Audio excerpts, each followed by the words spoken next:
Si vous deviez définir ce qu'est la confiance en soi, d'accord? Vous prenez 2 secondes et vous vous posez la question, qu'est-ce que pour moi la confiance en soi? Bonsoir à tous et bienvenue dans cette nouvelle séquence où j'aimerais traiter justement de ce qu'est la confiance en soi et surtout de ce que n'est pas la confiance en soi. La confiance en soi, c'est vraiment un concept. Aujourd'hui, on entend parler partout, j'ai pas confiance, ou il manque de confiance en lui, il faut aller voir un psy, il faut se faire aider, parce que la confiance en soi est partout, on la met à toutes les sauces. Il faut comprendre que la confiance en soi, c'est l'expression de tous nos potentiels, tout ce que l'on sait faire, tout ce que l'on pense ne pas savoir faire mais que l'on sait faire, tout ce que l'on pense savoir faire et qu'on n'arrive pas à faire. Bref, c'est vraiment un melting pot de toutes nos compétences, de toutes nos ressources internes.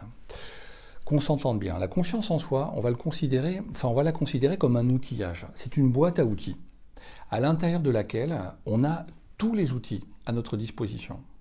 Ok ? Si je vous dis par exemple, vous allez demain matin prendre la parole devant 400 conférenciers pour expliquer une problématique X ou Y, la plupart d'entre vous vont avoir du mal et se dire « je ne peux pas le faire, je ne vais pas avoir confiance en moi ». Pourtant, vous avez une voix, vous savez parler, vous avez un corps, vous arrivez à le faire bouger, donc à exprimer avec ce corps, et vous pouvez avoir un contenu en lisant un texte. Mais malgré tout, le fait de sortir de votre zone de confort fait que vous allez être mal, tellement mal, que vous allez en perdre les compétences les plus basiques. Et parfois même, on arrive même à bafouiller dans des expériences comme ça.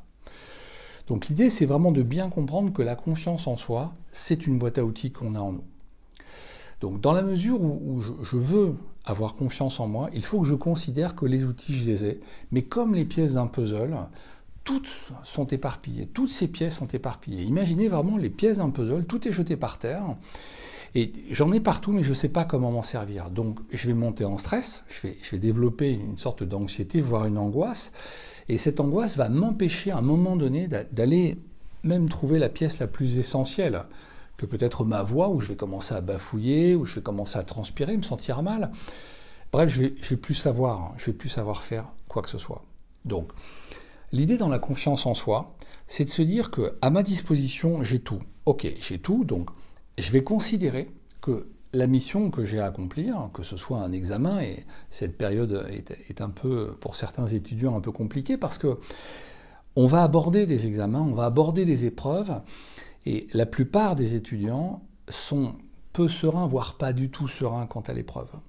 Pourquoi ? Parce que l'épreuve, comme la définition même du mot épreuve, induit quelque chose qui est un stress. Okay ? Une épreuve, c'est comme si je jouais ma vie sur une épreuve, donc je vais monter en stress. Ce qu'il faut bien comprendre, c'est que chaque moment de notre vie fait appel à des compétences. Chaque moment. Là, je vous parle, je fais une vidéo, je fais appel à des compétences. La compétence qui est le mot, la pensée, la gestion du corps. Donc je fais appel à mes compétences. Ces compétences-là, elles sont réunies et il se trouve que le résultat est relativement positif.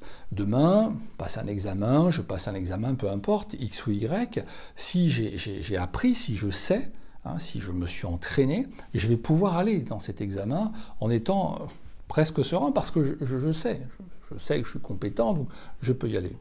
Maintenant, si demain je passe une épreuve que je n'ai jamais apprise, si demain je suis convoqué sur un terrain que je n'ai jamais exploré, mon inconscient va alors être concentré sur quelque chose d'inhabituel, ce qu'on appelle une zone d'inconfort. À partir du moment où je suis en zone d'inconfort, je suis en stress. Et donc là, le niveau de confiance commence déjà à être altéré, parce que je ne sais pas ce qui peut se passer. Donc pour faire court, pour travailler la confiance en soi, la première chose qu'il faut considérer, d'accord, ce sont ses compétences. Nos propres compétences, celles qui sont en nous. Et pour ça, si vous avez un doute par rapport à votre confiance, écrivez, prenez un papier, un stylo, et vous écrivez tout ce que vous savez faire, toutes vos compétences, sur l'épreuve que vous allez devoir vivre, sur la scène sur laquelle vous allez être convoqué, vous écrivez toutes les compétences que vous avez. Ok ? Vraiment, vous les écrivez. C'est ce qu'on appelle faire le point sur ces compétences. Parce que la plupart du temps, je vais aller chercher dans mon esprit des choses qui sont totalement incroyables. Je peux avoir une perte de mémoire, je peux avoir un trou, je ne me rappelle même plus de la formule ou du texte.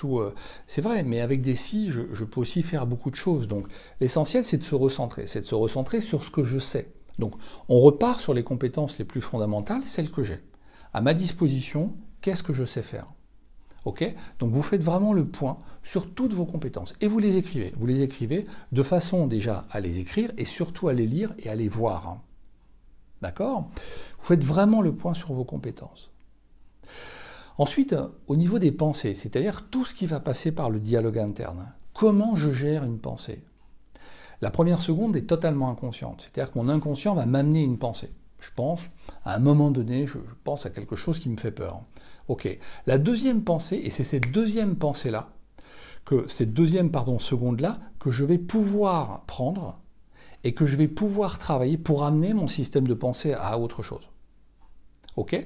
Je peux me faire une grosse peur, une grosse frayeur. D'ailleurs, les manèges, tout ce qui est maison hantée, tout ce qui est travaille beaucoup sur ça. C'est-à-dire que le fait simplement de voir une porte va vous déclencher une angoisse. C'est quand même extraordinaire parce que vous avez des portes autour de vous, il y en a derrière moi. Le fait de voir une porte ne déclenche pas d'angoisse. Mais si au préalable, on a travaillé votre système de pensée sur quelque chose qui pourrait se passer derrière la porte, quelque chose qui pourrait exister, qui pourrait surgir derrière la porte, eh bien cette porte va vous faire peur.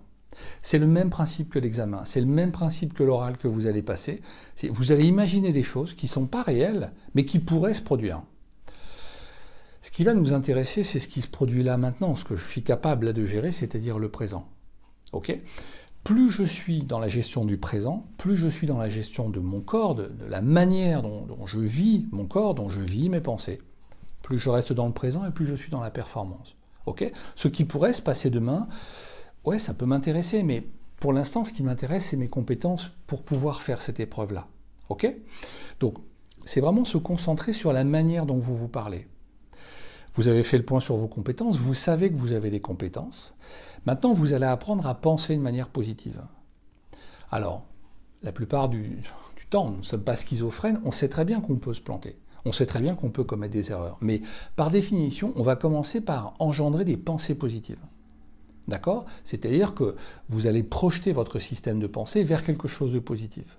Je vais tout faire, par exemple, je vais tout faire pour réussir mon épreuve. J'ai les compétences, j'ai fait le point dessus, je les ai écrites, je peux les regarder, je peux les lire, je peux les répéter à haute voix. Ok ? Et maintenant, mes pensées, je vais tout faire pour les diriger vers quelque chose vraiment de positif. Rappelez-vous que la puissance d'une pensée est quasiment infinie. Plus je pense de manière positive, plus j'engendre du positif. Ok ? Il y a une sorte d'auto-engendrement vers les pensées positives que l'on retrouve quand on commence à rigoler. Donc là, on va un petit peu sur le théâtre des humoristes. Lorsque vous allez dans une soirée, un théâtre, voir un spectacle d'humoristes, vous avez une sorte d'enchaînement de rire. Et à un moment donné, tout le monde rit de n'importe quoi. Maintenant, si vous prenez une seule scène de ce spectacle, vous la sortez du contexte. Est-ce que cette scène vous fera autant rire ? Je pense que non. Si vous êtes vraiment sincère, je pense que non. Pourquoi ? Parce que le contexte dans lequel vous étiez dans ce théâtre, l'enchaînement des rires, va faire qu'à un moment donné, un rien va vous faire rire. Ok ? Donc la pensée positive va engendrer d'autres pensées positives. Donc ayez toujours conscience que vos pensées vous appartiennent. Vous êtes, je pense, en tout cas je l'espère, pas schizophrène, donc la plupart des pensées vous appartiennent. Aucune pensée ne peut vous échapper. Maintenant, si vous décidez de laisser les pensées vous échapper, vous allez vous faire un gros flip, ça va être génial, vous allez vous faire un scénario qui va vous emmener tellement loin que vous n'allez même plus vous rappeler de l'épreuve que vous devez passer. Vous allez perdre votre convocation, vous allez oublier de vous réveiller, vous allez avoir la diarrhée, vous allez avoir mal au ventre, vous êtes dans un état physique, un état psychique qui va être terrifiant. Mais à quoi cela vous sert ?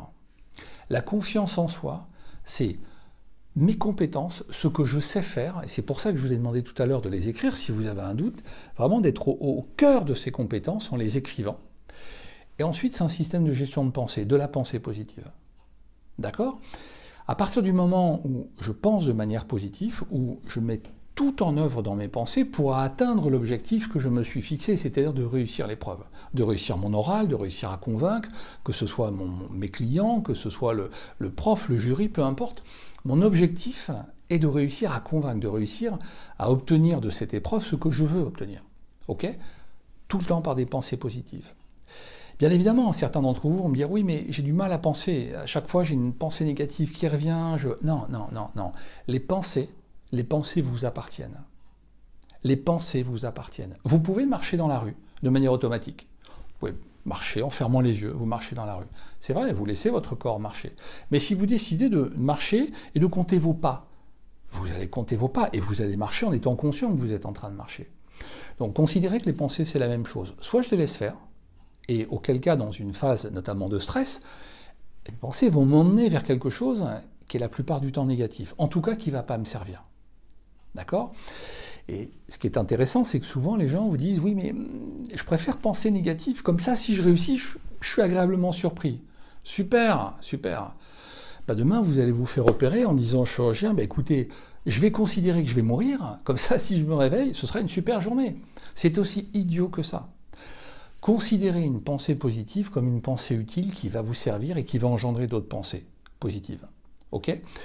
Ayez toujours une attention particulière aux saboteurs. Vous savez, cette espèce de croyance que l'on a en nous, que l'on ne va pas y arriver.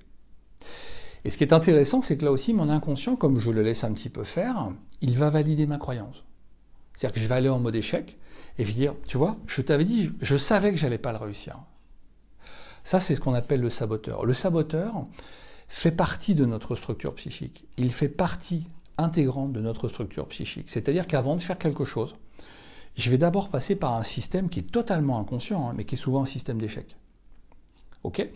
La question, pourquoi je réussirais cet examen ? Pourquoi moi je réussirais cette épreuve ? Pourquoi ce client va signer avec moi ? Qu'est-ce que je vais lui apporter qui va faire qu'il signe avec moi ? Il y a des concurrents qui sont meilleurs que moi, qui sont moins chers. Il y a des candidats qui sont nettement meilleurs que moi. J'ai un niveau moyen.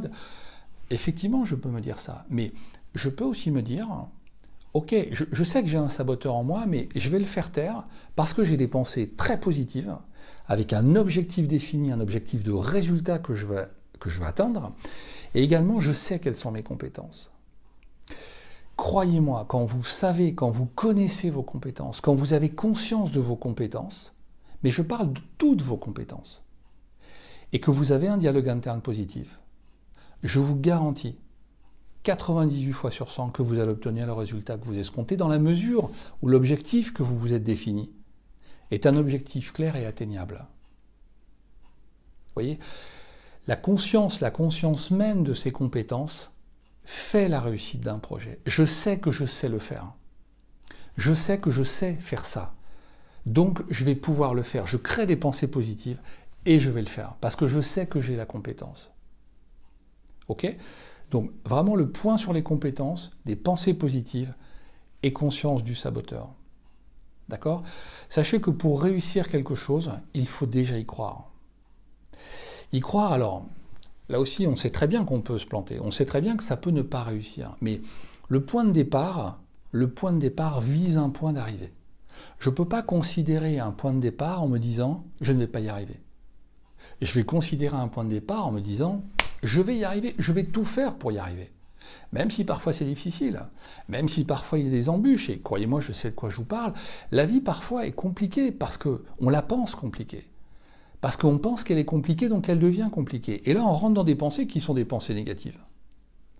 Les choses sont compliquées parce qu'on les pense compliquées. Si on veut faire que les choses deviennent simples, on les simplifie au maximum. Par des pensées, par des compétences. Je sais que je sais le faire. Et je vais penser positif. Ok ? Donc, retenez bien ça, surtout les pensées positives, et faites le point sur vos compétences. Je vous souhaite une bonne continuation. Et à tous les étudiants, de bonnes pensées positives pour de bons résultats. À très vite. Au revoir.